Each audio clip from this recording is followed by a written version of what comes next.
देख रहे हैं आप सब और मैं हूं आपके साथ रूपाली शर्मा। तो चलिए बुलेटिन की शुरुआत करते हैं। हड़ताल पर गए डेली वेजरों ने अपने आंदोलन को गति देते हुए जम्मू में आज सीएम आवास के घेराव की कोशिश की, लेकिन वो इसमें सफल नहीं हो पाए। भारी मात्रा में पुलिस बल ने डेली वेजरों को सीएम आवास से पहले ही रोक दिया। हजारों की संख्या में डेली वेजरों ने प्रदर्शन करते हुए उनके प्रति सरकार के नजरिए को खूब लताड़ लगाई।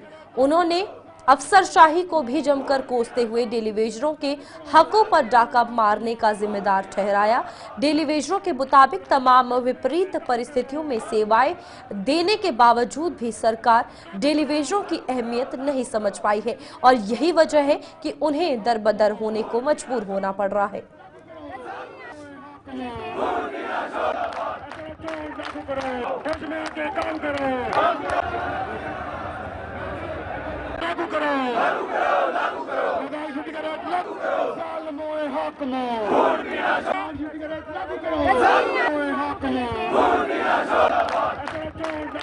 लेकिन इस डेली वेजर को परमानेंट करने का जो इशू है, इसको इतना बढ़ा चढ़ाकर दिखाया जा रहा है कि पता नहीं कितने हजारों लाखों करोड़ इस पर लगेंगे। हालांकि इनका कोई बजट बड़ा नहीं है, संख्या इतनी भी ज़्यादा नहीं है। हर घर तक सुबह से लेकर शाम तक, रात से लेकर सुबह तक बंदा जो काम करता है, हर सीजन में, सर्दी में, गर्मी में, हर सीजन में उसकी हालत ये है कि उसके पेट में भर भर के खाना नहीं है। बच्चे अनपढ़ हैं, उसके अच्छे स्कूल में एजुकेशन नहीं दे पा रहा है। हमारी 3 पीढ़ियों को बर्बाद किया है इस डिपार्टमेंट ने, इन सरकारों ने। हमारे बच्चे अच्छे स्कूलों में एजुकेशन नहीं ले पा रहे हैं, हमारे बुजुर्गों को दवाई नहीं मिल रही है, हमारी खुद की लाइफ इसमें ख़राब हो गई है। और जो हमारी एसोसिएशनों ने, पीएचई यूनाइटेड फ्रंट ने आह्वान किया था कि हमने जो कल की पानी बंद की कॉल दी है, 3 दिन की फिलहाल ये कॉल है 72 घंटे की, इसमें तो पानी बिल्कुल बंद रहेगा। लेकिन मैं आपके माध्यम से ये सरकार को ये मैसेज देना चाहता हूँ कि ये जो कॉल है ये आगे भी बढ़ सकती है जब तक हमारा मसला हल नहीं किया जाएगा। एसआरओ चोट के तहत हमें परमानेंट किया जाए, हमारी पेंडिंग क्लियर की जाए, और जो हमारे साथी कच्चे ही एक्सपायर हो गए, जो आधार कार्ड लेकर इन्होंने घर भेज दिए, 60-60 साल तक उन्होंने नौकरी की, उनको भी एक अच्छी पॉलिसी के तहत उनको फाइनेंशियली बेनिफिट दिया जाए, ताकि वो जो मुँह लटकाकर घर को गए हैं उनका भी कोई चूल्हा जले। और आपके माध्यम से ये मैं सरकार को कड़ी चेतावनी देना चाहता हूँ कि इस गलतफहमी में ना रहे। आप खुद सोचिए कि जब इनके पास स्कॉर्पियो गाड़ी आती हैं, इनको हर किस्म की फैसिलिटी दी जाती है, अपोजिशन वाले एक हो जाते हैं, हजारों पार्टियों वाले एक हो जाते हैं, दिन को सुबह 8 बजे या रात को 12 बजे इनके डिसीजन हो जाते हैं और आम पब्लिक को पता चलता है ये हो गया।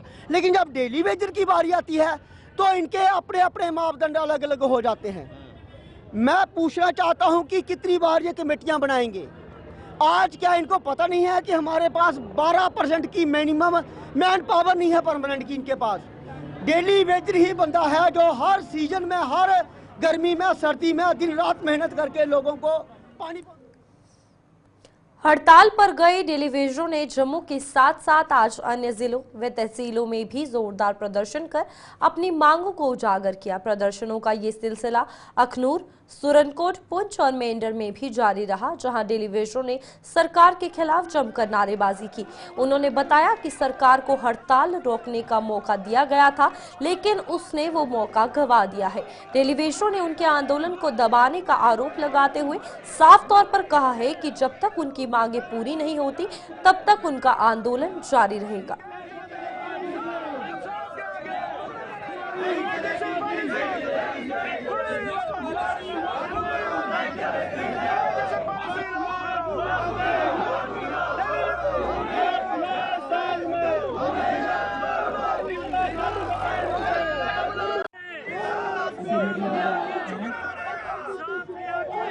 लेह लद्दाख हमारा पड़ोसी गाँव है, उसमें 18 से 45 हज़ार तक मिनिमम बेसिस किया है, उसको 1 लागू करो। और हमारी 70 महीने की पेंडिंग है। और तीसरा मेन मुद्दा, जो हमारे डेली वेजर 60 के होके उनको सिर्फ आधार कार्ड देते हैं और उसको बोलते हैं कि आप रिटायर हो। और हमारे श्रीनगर में वो अभी भी हमारे ऊपर हम लेबर हैं, लेबर की कोई उम्र नहीं होती, 90 की उम्र तक भी हम दिहाड़ी लगा सकते हैं। तो यही हमारा मुद्दा है। सब साथी डोडा, किश्तवाड़, भद्रवाह, राजौरी, पुंछ, सांबा, कठुआ सब आ रहे हैं और अखनूर वाले भी आज जा रहे हैं। खुला था तो इन्होंने जो कंपनी बाग हो गया, शीतली हो गया, उन पे फोर्स क्यों लगी है। मैं साथी से यही निवेदन करता हूं कि मेरे को पसंद करो या ना करो, आप एक यूनाइटेड फ्रंट के पीछे बैनर तले हमने लड़ना है। आप एक काम कंपनी चलाओ, कर बैठ जाओ और स्टेशन पे नहीं हो। परमानेंट साथियों को भी हमने बोला है कि हम पिछले 30 साल से आपके पीछे खड़े हैं, हम अभी भी खड़े हैं, हमारा संजोग दो। हमारी मान फिल फोर पूरी की जाए। ये काल हमारी 72 घंटे की है। अगर सरकार इसमें नहीं कोई काम आगे नहीं करती तो ये मजीद बढ़ा सकते हैं। इसका जवाबदार गवर्नमेंट होगी। और दूसरी एक चीज मैं और आपके माध्यम से कह देना चाहता हूं, ये रमजान का महीना है। मैं सुरनकोट की आवाम से बिलखसूस ब्लॉक प्रेसिडेंट होने के नाते माफी मांगता हूं कि हम मजबूर होकर इस स्टेप पर आए हैं, वरना हम नहीं चाहते थे कि रमजान में हमें कोई ऐसा कदम उठाएं, लेकिन गवर्नमेंट ने हमारे साथ धोखा किया। अब हम ना घर के रहे, ना मुलाजम रहे, ना हमारे बच्चे कहीं अच्छे स्कूल में जाने के काबिल रहे, इसलिए मजबूर होकर हमने ये स्टेप उठाया है। और हम लोगों से माफी चाहते हैं कि रमजान में हमने इस स्टेप पे आए हैं, लेकिन मजबूर हैं, हमें गवर्नमेंट ने मजबूर किया। इस मजबूरी का अगर कोई सिला कोई जिम्मेवार है तो वो उमर सरकार है। तो आपके माध्यम से ये हम उमर अब्दुल्ला साहब, हमारे माननीय चीफ मिनिस्टर साहब और हमारे एलजी सिन्हा साहब से ये रिक्वेस्ट करना चाहते हैं कि आज 18, 25 या 22 साल हो गए हैं हमें इस डिपार्टमेंट में डेली वेजर काम करते हुए। तो माननीय मंत्री जी या एलजी साहब, आपसे ये हम रिक्वेस्ट करते हैं कि जो हमारी मांगे हैं वो जल्द से जल्द पूरी करें। क्यों तो हम ये रिक्वेस्ट करना चाहते हैं, अपनी सरकार से अपील करना चाहते हैं कि हमारी मांगे जो वो जल्द से जल्द पूरी करें। अभी तो हमने सेंटरवादी से ये 72 घंटे की स्ट्राइक का जो है मुद्दा उठा हुआ है, तो अगर हमारी मांगे पूरी नहीं हुई तो ये बढ़ सकता है। इसके लिए गवर्नमेंट को तंगी होगी, पानी बंद होगा, क्योंकि माह रमजान चल रहा है, ये पवित्र महीना है, तो हम भी नहीं चाहते थे कि इस महीने में पानी बंद किया जाए। तो अब हमारी कुछ मजबूरियां थी, क्योंकि गवर्नमेंट ने हमें वो करने के लिए मजबूर किया है। तो हम एलजी साहब और चीफ मिनिस्टर साहब से रिक्वेस्ट करते हैं कि हमारी मांगे जल्द से पूरी करें। 6 महीने में ये कमेटी रिपोर्ट देगी और 6 महीने के बाद हम इनके बारे में सोचेंगे।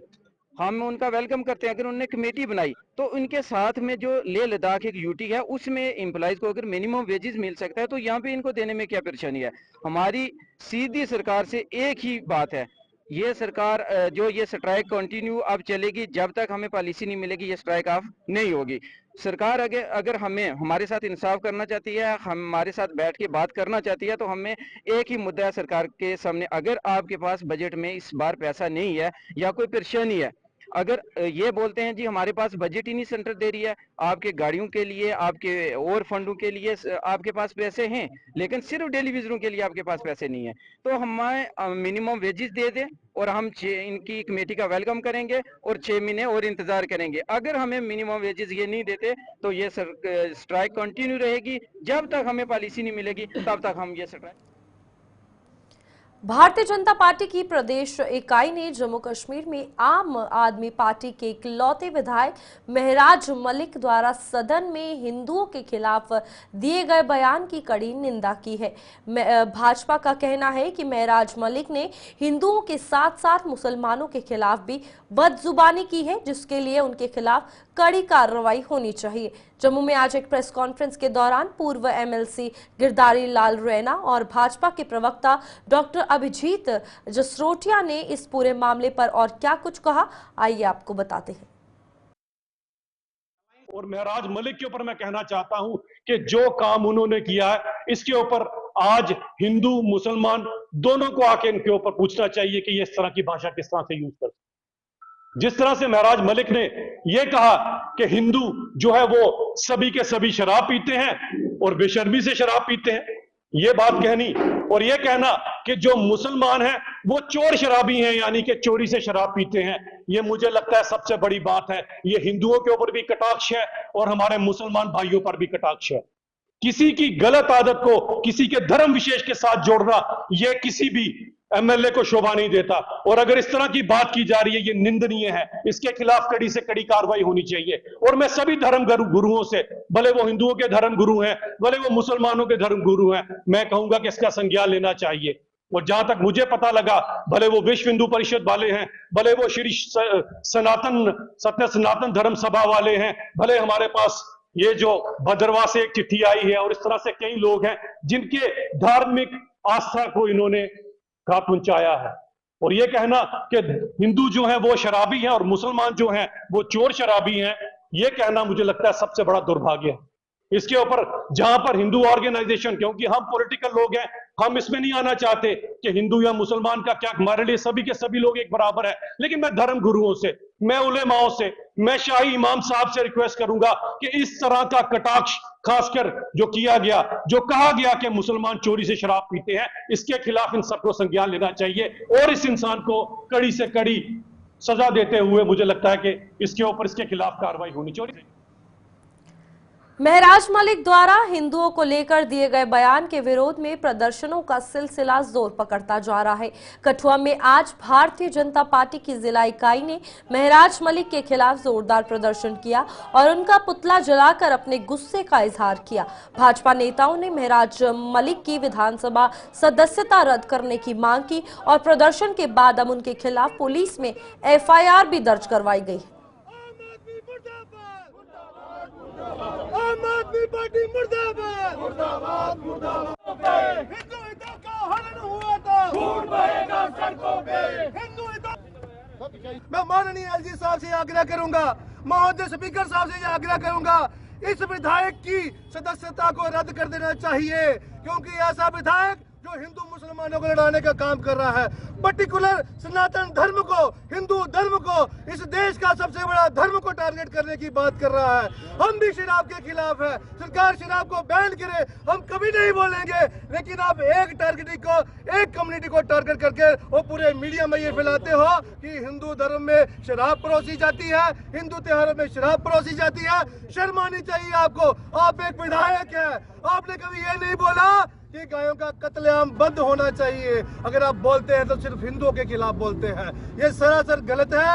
आज इस प्रोटेस्ट के माध्यम से उसको चेतावनी देना चाहता हूँ। हम कठुआ पुलिस स्टेशन में जाएंगे, वहां पर उसको अर्जी देंगे ताकि उसके ऊपर FIR लगे। जो हिंदुओं की आस्था को उन्होंने ठेस पहुंचाने की कोशिश की है, मैं माननीय पुलिस अधिकारियों से आग्रह करूंगा कि उस पर FIR लगाई जाए। और इस प्रोटेस्ट के बाद मैं मीडिया बंधुओं से भी आग्रह करूंगा कि आप सब लोग हमारे साथ कठुआ पुलिस स्टेशन में चलेंगे, हम उसके खिलाफ एक अर्जी देंगे ताकि उसके खिलाफ पर्चा दर्ज हो।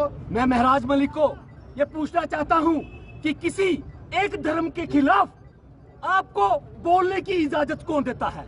ना तो भारत का संविधान देता है, ना हमारा कल्चर देता है, ना हमारा आपस का भाईचारा देता है। वो कश्मीर के समाज को ये अवगत करवा दूं कि कठुआ का यूथ कभी भी हिंदू विरोधी ताकतों के सामने झुकेगा नहीं, और अगर किसी ने हमारे हकों का हनन करने की कोशिश की तो उसको मुंह तोड़ जवाब दिया जाएगा, वो चाहे जवाब किसी भी ढंग का हो, किसी भी तरीके का हो। तो मैं मीडिया के माध्यम से फिर से एक बार महराज मलिक को ये चेतावनी देना चाहता हूँ कि आज की डेट में FIR लॉन्च होगी पुलिस स्टेशन कठुआ में, सेक्शंस एप्लीकेशन में लिखी गई हैं और आपके सामने वो रूबरू भी की जाएगी कि किस सेक्शन के तहत हम उस पर पर्चा लगवाएंगे।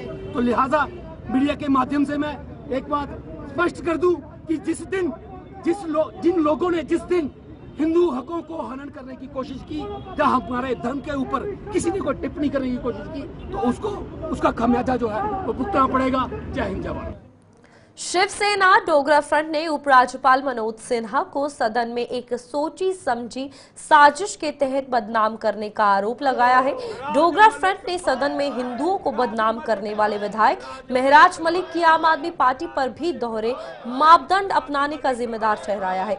डोगरा फ्रंट ने जम्मू में आज महराज मलिक के खिलाफ जोरदार प्रदर्शन करते हुए कहा कि दिल्ली में शराब की एक बोतल के साथ एक बोतल फ्री देने वाली आम आदमी पार्टी के विधायक ने शराब को जरिया बनाकर हिंदुओं को बदनाम किया है, जो आम आदमी पार्टी के दोगलेपन का जीता जागता सबूत है। राज मलिक, राज मलिक, राज मलिक, राज मलिक, राज मलिक, राज मलिक, राज मलिक, राज मलिक, राज मलिक, खत्म करो, खत्म करो, खत्म करो, खत्म करो। राज मलिक, राज मलिक, राज मलिक, राज मलिक, राज मलिक, राज मलिक, राज मलिक,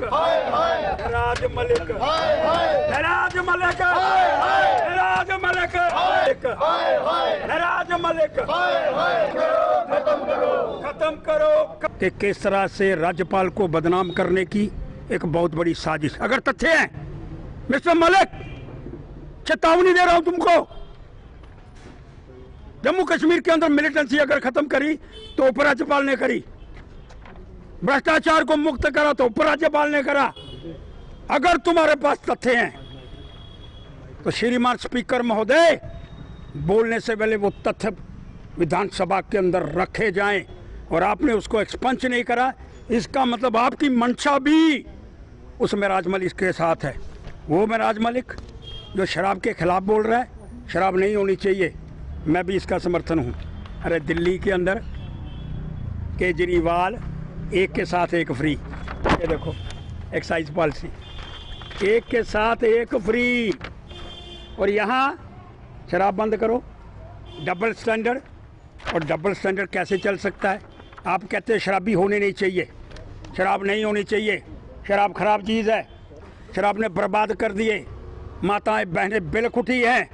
लेकिन आप दिल्ली के अंदर ये 25 साल वाले को अलाउ करा शराब पीना, ये 25 साल आरोप लगा रहा हूँ। अगर इसमें कुछ कमी हो तो मेरे खिलाफ FIR दर्ज करने का प्रयास करें।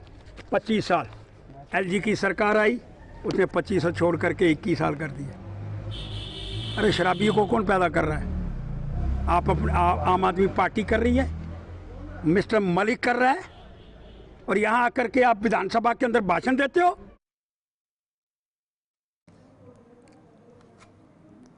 वहीं पुंछ स्थित राजा सुखदेव सिंह जिला अस्पताल में केंद्र सरकार की तरफ से मंजूर किए गए 50 बिस्तर की प्रधानमंत्री क्रिटिकल केयर ब्लॉक का निर्माण कार्य शुरू होने से पुंछ निवासियों में खुशी की लहर दौड़ गई है। लोगों ने पुंछ जैसे दूरदराज और LOC के नजदीक स्थित क्षेत्र में इस प्रकार की स्वास्थ्य सुविधाएं स्थापित किए जाने की तरफ कदम बढ़ाए जाने को लेकर प्रधानमंत्री का आभार जताया है। उन्होंने इस क्रिटिकल केयर ब्लॉक का निर्माण कार्य जल्द पूरा करवाने की भी मांग की है।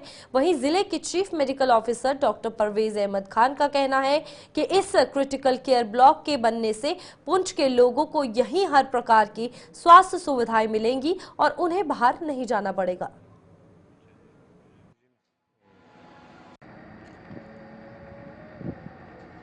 बड़ी मैं कहता हूँ एक खुशकिस्मती की बात है। देखिए हमारी डिमांड थी, जब यहाँ पे LG साहब आए थे, कुछ यूथ ने हमने LG साहब से बात करी, उन्होंने हमें ट्रॉमा सेंटर का वादा किया था। चलो वो तो ना मिला, लेकिन हम खुशकिस्मत हैं पुंछ के लोग। हमें LG साहब जिनका बहुत बड़ा शुक्रगुजार हूँ, और हमारे जो प्रधानमंत्री श्री नरेंद्र मोदी जी का, जिनकी बदौलत ये मैंने अभी बोर्ड भी पढ़ा, यहाँ लिखा है, इन्होंने 50 बेडेड जो क्रिटिकल केयर यूनिट जो बेडेड यहाँ पे शुरू होने वाला है। तो मेरी गुजारिश रहेगी हमारे डिप्टी कमिश्नर पुंछ साहब से कि ये काम जो जल्दी जल्द होना चाहिए। जहाँ भी जो टीम जो काम कर रही है, इनको थोड़ा सा टाइट किया जाए और जल्दी काम हो, ताकि पुंछ के लोगों को इसका फायदा मिले। और मैं एक बार फिर यहाँ के जो हमारे CMO परवेज खान साहब और मैडम सुपरिटेंडेंट मैम, इनका भी शुक्रिया है, जिनकी बदौलत ये जो प्रोजेक्ट आगे जाता है। तो यही गुजारिश रहेगी इन सभी से कि जल्दी जल्द काम हो और पुंछ के लोगों को इसका फायदा मिले। Honourable prime minister of India की तरफ से ये थी, तो कुछ डिस्ट्रिक्ट इसमें सेलेक्टेड थे। हमारा डिस्ट्रिक्ट पुंछ भी था क्रिटिकल केयर ब्लॉक में। तो ये यहाँ पर काम चल रहा है, ये inaugurate honourable prime minister of India ने किया था। 50 बेडेड क्रिटिकल केयर ब्लॉक है ये।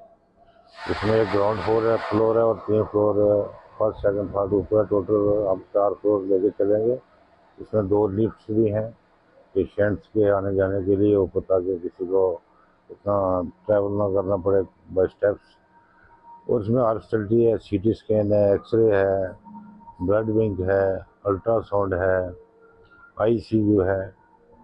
और जिस हिसाब से इसकी जो है मशीनरी इक्विपमेंट्स हैं, उसके हिसाब से जो एक मेडिकल कॉलेज के हिसाब से फैसिलिटीज़ हैं, वो पब्लिक को यहाँ पर दस्तियाब हो जाएंगे इसके बनने के बाद। ये नेक्स्ट ईयर तक कंप्लीट हो जाएगा। कंप्लीट इसकी डेडलाइन है नेक्स्ट ईयर 2026 तक ये कंप्लीट।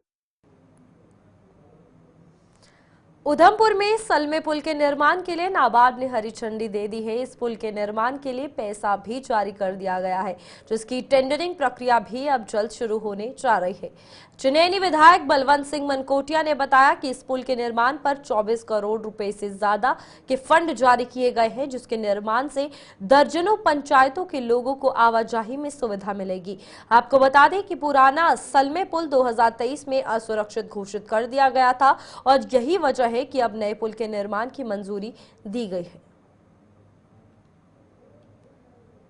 सलमे ब्रिज को लेकर अक्सर आप सभी साथी बार बार उस मुद्दे को लोगों के माध्यम से उठाते थे, तो आज खुशी की बात यह है कि हमारा ये प्रोजेक्ट जो है पिछले 2-3 महीने से ये नाबार्ड के हेड ऑफिस बॉम्बे में था और कल उसकी क्लियरेंस हुई और कल इसका पैसा रिलीज़ हो गया है।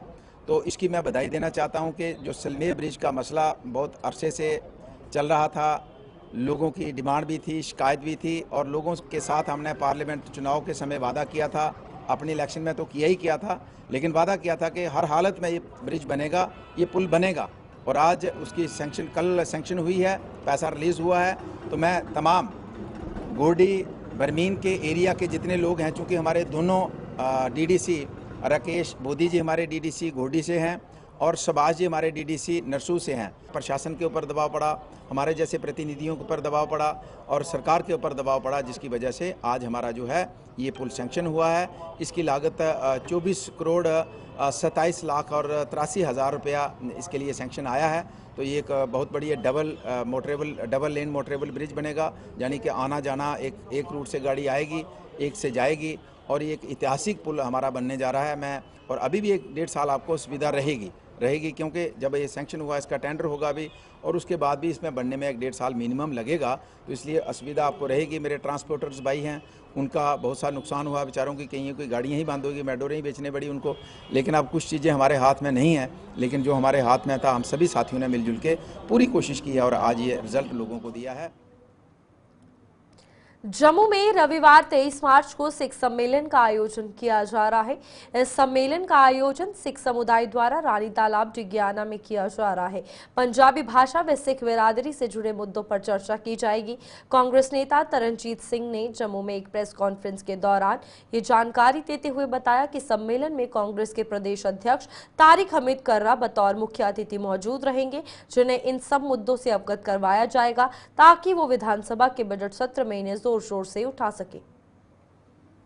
पंजाबी के मुद्दे को और देखें, इसमें हमने हमारा जो मुद्दा है वो है सिख समुदाय के साथ जुड़ा हुआ, जो हमारा पंजाबी लैंग्वेज का मुद्दा है।